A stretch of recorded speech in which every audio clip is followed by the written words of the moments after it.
I'm Jessica Collaço. I am part of Team Janet here at Keller Williams, and I'm missing my sidekick today. Janet is not feeling well, and she is home hunkered down and probably working from her couch.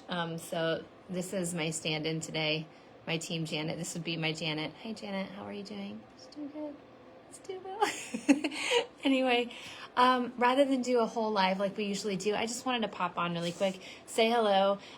We're consistent. We show up every Wednesday to give you a little bit more information about our local market here in Lafayette and what's going on in the real estate world.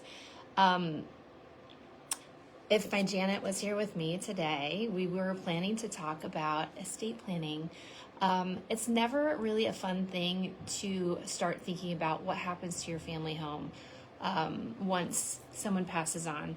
But I am personally going through a transition with a family member and trying to help the other family members in this, my cousin, figure out what to do with a family home after my aunt passes away.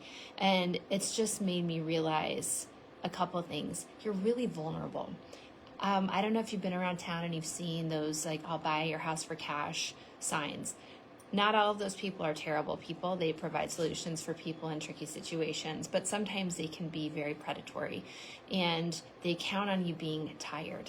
And people who are grieving a loved one or moving through illness or end-of-life care with a loved one can often get really, really tired, and they get decision fatigue. And the idea of cleaning out someone's belongings or trying to figure out what to do with real estate becomes incredibly difficult to do. That is why Janet and I, yes, encourage you to get in touch with a realtor now. You don't even have to be anywhere near. I'm 50 years old. I could talk to a realtor now and start just asking questions, getting an idea of what steps do I need to take. Do I need to talk to an elder care attorney? Do I need to put my house in a trust? These are all things that we need to talk about, and they're individual to each person's situation. So while we could give you general information about what that might look like, ultimately sitting down with experts and really going through your personal situation piece by piece gives you a plan so that when the sad time comes to that transition happens, you don't have to have one of your biggest assets vulnerable to somebody seeing that you're tired and you being willing to take a lower offer on your home in exchange for maybe not cleaning your house out or not having to put your house on the market and have people walk through and whatnot.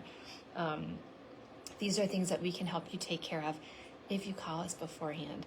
And we always want to remind you, we don't get paid unless we close a deal. So we are here as a free resource. Think of us as like a gym trainer or a library full of real estate and community resources that are here for you to access. So I think Janet would agree with that. That's a good idea. Do you agree? I do. She's not as funny as Janet, and I'm missing her today. Something else I wanted to talk about, spring market. So it's definitely not feeling like as springy as it was maybe a couple weeks ago when the weather was warm. But it's almost February. January is that long month, and the February is the short one, and then March will hit and things will start going really quickly in the real estate world. I was listening to a lender talk about pre-approvals, and she's kind of like the canary in the cave, because the first step in purchasing a home is getting pre-approvals. And she was saying that she has seen more pre-approval applications come in January than she has seen in a long time. And what she feels like that indicates is that people have been trying to ride out this waiting game of having the interest rates come down, or being hopeful that they could get a better payment if they just held out a little longer. And I think she had said a couple of things are happening. One, people are just accepting that these are about where the rates are going to be for the foreseeable future. So that's that. Two, the people who've been sort of stuck with their 2% or 3% rate that they got maybe in, the early 2020s, maybe they got into a starter home and they only had, 1 bedroom or 2 bedrooms, and then they had 3 kids, and those kids are now about to stab each other because this is oddly specific. Once my oldest kid hit 11, we couldn't live in the small house anymore because she was gonna it wasn't gonna be good. She needed to not share a room anymore with her siblings. Anyway, they've grown out of their home, and needless to say. So those people are getting to the point where they will pay to not have to deal with their 11-year-old wanting to torture their younger siblings anymore. So all that to say is that it looks like the spring season is gearing up. And what that means for the Lafayette market is that the challenges we've seen in the past, which are we don't have enough inventory for the amount of people that we have, and then stuff hits the market and we're in multiple offers. If you don't drop everything and go run and look at a property right away, it might be under contract within 24 hours. So having an experienced team on your side who can get you ready now, get pre-approved now so that you're ready as stuff starts coming onto market. If you're planning on listing your home, consulting with us so we can position you so you can get the most out of selling and getting the most out of your listing. But also the experience our team brings, it's threefold advantages. There's 3 of us right now. So if one of us has a client and we have to drop everything and run and look at a house, there's 3 of us. One of us is going to get there. 2, our team leader, Janet, she's been in this industry for 25 plus years. She's coughing. It's okay. It's experience, not age.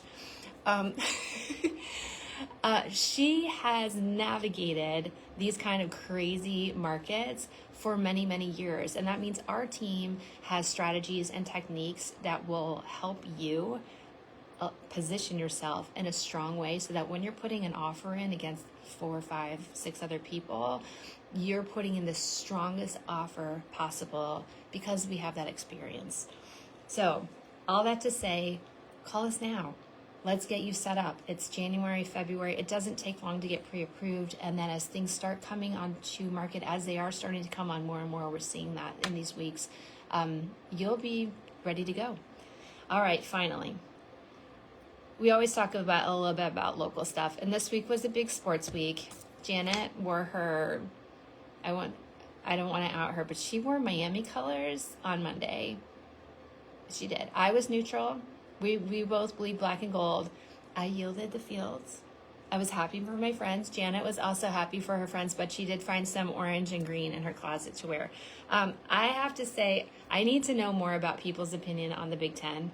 That's now like the Big 35 or whatever. I lived in LA for a long time, so I don't mind watching UCLA and USC play. But I will say last night, these games that started 10 o'clock p.m. because of West Coast time, I don't think they thought it through. And so I need to know in the comments if people are happy with this expansion of the Big Ten, or if they really wish it was kind of like the old days where it was just our Big Ten Midwestern teams. Like I remember when Penn State got added, I was like, now it's the Big 11. This makes no sense. And it just kept going from there. So anyway, I was happy to see our Boilermakers give some good effort. It was a tough loss, but UCLA played really well. I will concede to the IU fans that it was a great game. It's undeniable, and it's a great victory for our state. So with that said, Janet and I are signing off this week.